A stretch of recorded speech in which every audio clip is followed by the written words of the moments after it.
Yo, I just thought I'd get straight onto part two to keep my mind occupied, or let me get more of this off my chest because it's all consuming. In the last video I shared my story, or part of my story, of how I got in the predicament in the first place, or how I think I did. I might have missed out a part where in my late 30s, the first time I took steroids, I took a very high dose and for longer than I did, and I didn't recover properly. I got very depressed when I came off them, and I got addicted to opiates and benzodiazepines, and I got very, very sick for a long time. And after I recovered, after I recovered from those addictions, I was still really fucking drained and with zero libido, and things were not working so well below the belt as previously. So I had my testosterone tested, and it was consistently low. I tried natural methods for about 3 years, and for a while, because I was in a relationship with somebody who I loved and was deeply attracted to.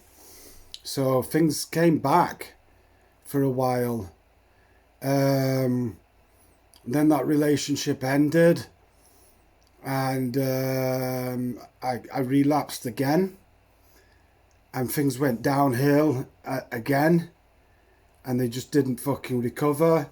I thought that testosterone replacement therapy would fix it, that it was just a testosterone issue, but it appears as though, even though the two issues are strongly correlated, they're somewhat separate. The testosterone, as I said previously, it did give me my libido back and my energy back, but it didn't give me back the full function below the belt. So, but like I say, I didn't really care, because I had quite a few relationships leading up to my 40th birthday, and I could see that things were not working as well as they used to. And then on my 40th birthday, I met somebody who I got into a very serious relationship with, who I fell deeply in love with. And I could quickly see that things were not working as well as they used to. Sensitivity was not like it used to be. And erections were not like they used to be. So I got on testosterone, and that fixed my libido, but it didn't fix the erections. So I was taking Cialis as well, which was fucking great. And at that point I thought, oh, problem solved. All I have to do is just keep taking the testosterone, keep taking these pills. It's a bit of a, do you know what I mean? It's not ideal, but things were working really great, and I had this amazing sex life with the woman that I was loved to the moon and back.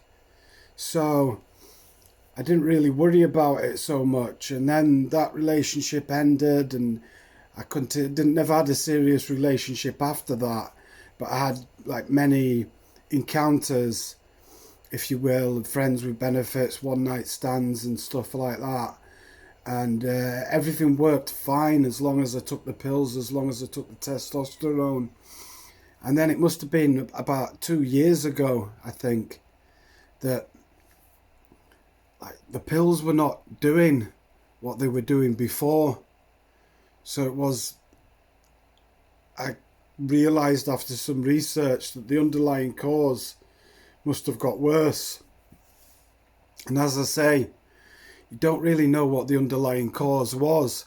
I know that it's not psychological, because the way that you can tell that it's not psychological is through nocturnal erections. You get nocturnal erections if it's psychological, because your body's still functioning as it should do in your sleep.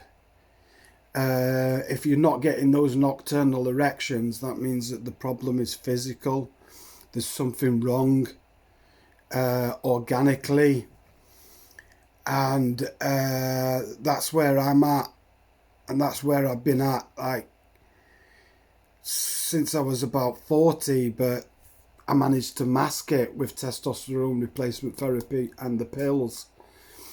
Then that stopped working. I got on the injections. The injections are fucking inconvenient because, like I say, they gave me an erection that lasted 2 hours. So it's like you have to have that conversation with anybody that you're going to sleep with.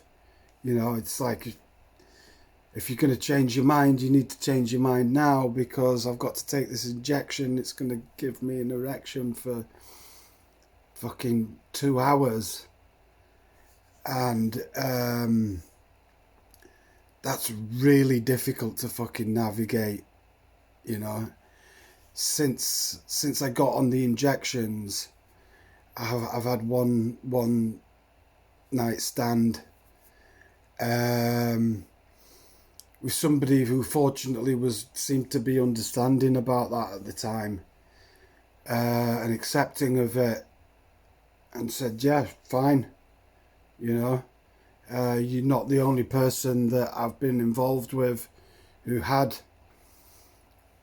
had this issue,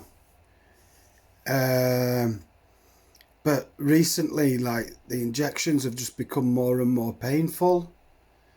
And I noticed like a curve, a bend in the erection, which indicates Peyronie's disease, which probably is caused by the injections themselves. So the injections have actually made the situation worse.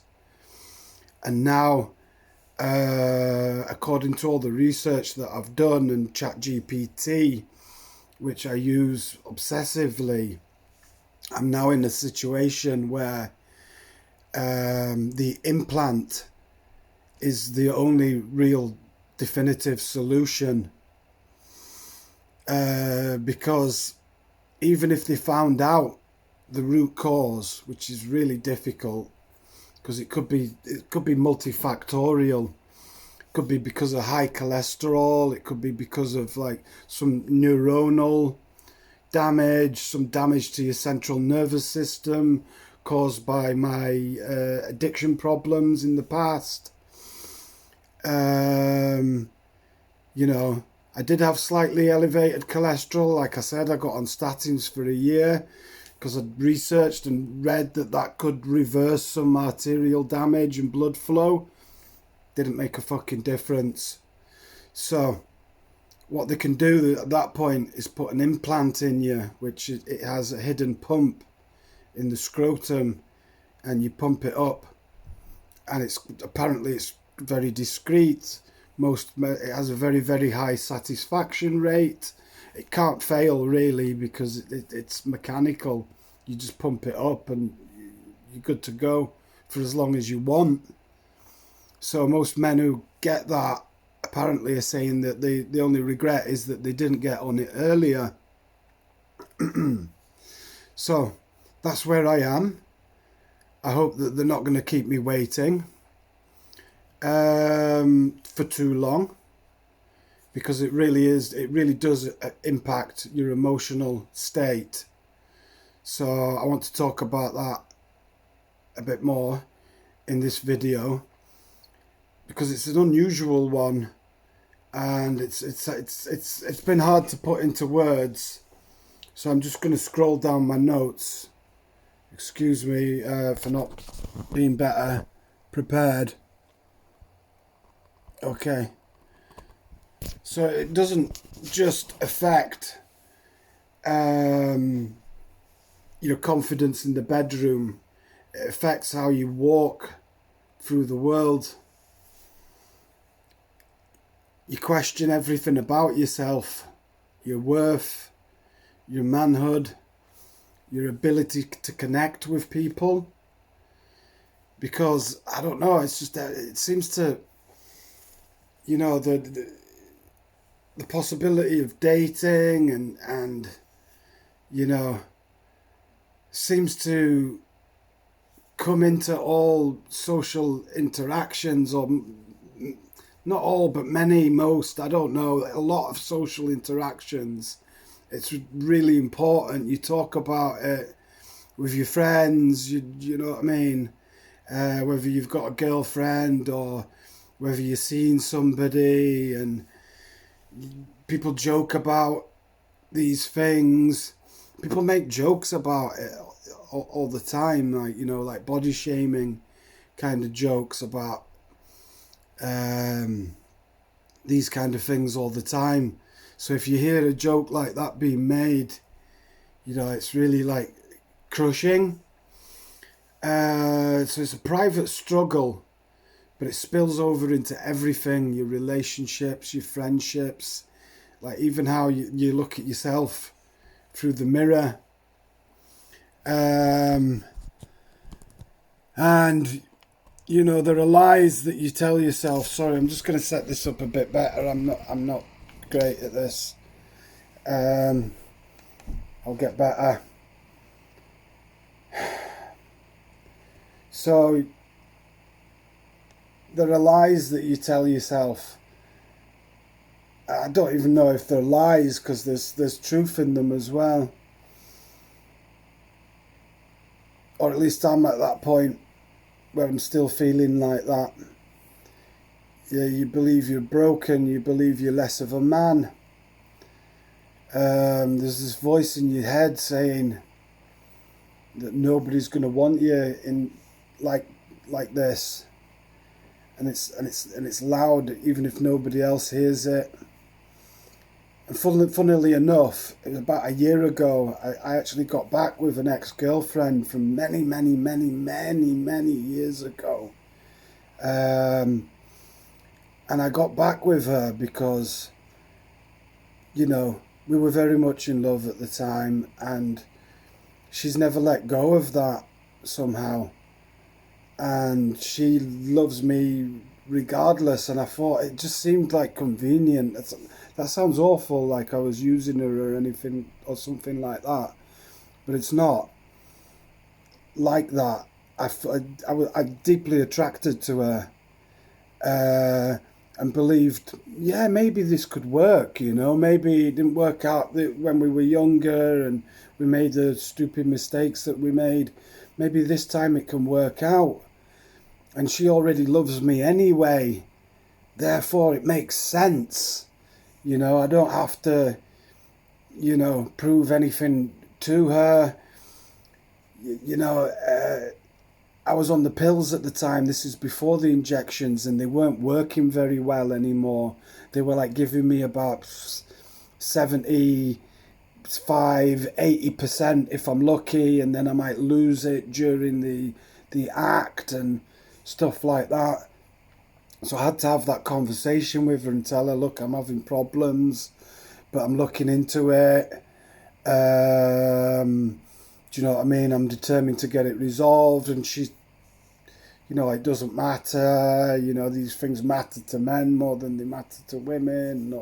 She's telling me what I wanted to hear. And she loved me that much anyway that she was willing to, she said she'd be willing to work through it with me. And she had some of her own issues as well that were very separate from mine, that I won't go into because that's her private business. But she had some issues around sex herself. And so it just seemed like it, that could be the ideal answer. But unfortunately, too much stuff from our past kept coming up to the surface, and you can't dig stuff up that happened like 18 years ago, but it never really leaves you, the scars. So unfortunately, that relationship didn't work out, and so that ended about 11 months ago, 10 or 11 months ago, and since then, I've had one night stand since that relationship. And, you know, I've continued with my social life, going out a lot. I loved going out to dance. And, you know, I would talk to women, engage with women. I was still, you know, wanted to have a girlfriend very much. But I was like losing my confidence more and more.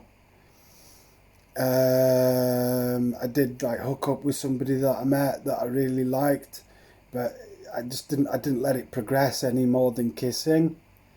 And we were at a festival anyway, so it wasn't exactly, do you know what I mean? It was easy enough to not let it progress further than kissing and cuddling and stuff. So, but now I'm at the point where the idea of approaching a relationship before I've got this under my belt issue fixed just seems like a no-go. So yeah, the TRT gave me hope, but when it didn't fix everything, and when the pills didn't fix everything, it fucking hits even harder. It's like, well, now what? And then you're left with the injections. You know, the urologist told me that, you know, yeah, they could give you another couple of years.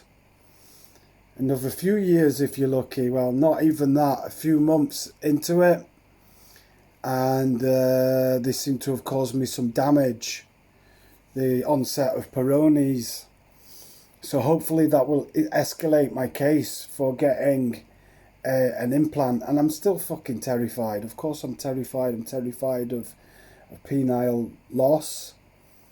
You know, not that I've ever been, it's deeply personal, not that I've ever been huge. I always say I'm not small, I'm not big, I'm normal. My size is normal.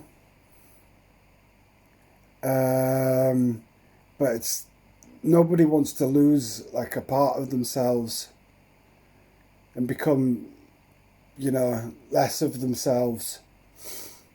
So it's hard to talk. It's hard to talk to your friends about it, even the ones who really love you. And I have spoken to like a very small handful of friends about it, and they have been really sympathetic and stuff. But it's like they don't really know what to say to you. So you worry about being seen differently.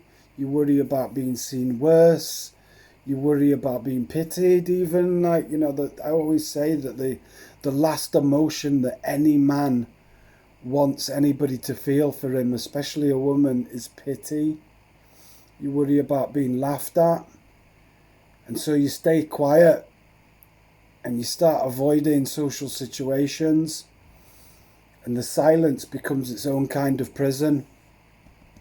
And that's where I'm at the moment. Like, I feel as though I'm in a fucking prison with this shit. So why am I speaking about it now? And on YouTube? Well, I'm making these videos not because I've solved it, but because I'm still very much in it.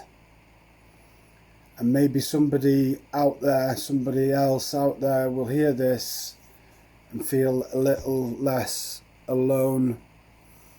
Maybe somebody can advise me, maybe somebody can help me, and vice versa. And I just wanted to break the silence that I've lived in for too long. It's been, like I say, it's been about 2 years that it's really become an issue when the pills stopped working. And so for 2 years this has really been fucking eating away at me, and I've just become more and more withdrawn. So yeah, I think I'll conclude my follow-up video there. And if it resonates with you, please leave a comment or ask a question. Anything you'd like me to delve into in the next video, and I'll do that, even anonymously. You can reach out to me anonymously, and I promise I'll get back to you. And if you want me to do another video on any other aspect of this, like, I'll do it. So let's make this a space where we don't have to hide, where men can talk about sexual health, where it doesn't have to be this taboo thing that I think could well be driving many men to the point of suicide, because they become so fucking alone in this. But I'm feeling a little bit better that I've got stuff off my chest anyway. Hence I'm wearing a hat and some nicer glasses that are not broken, because I'm giving slightly more of a fuck about my appearance all of a sudden. So yeah, I'll conclude there, and I'll keep you updated. Peace out.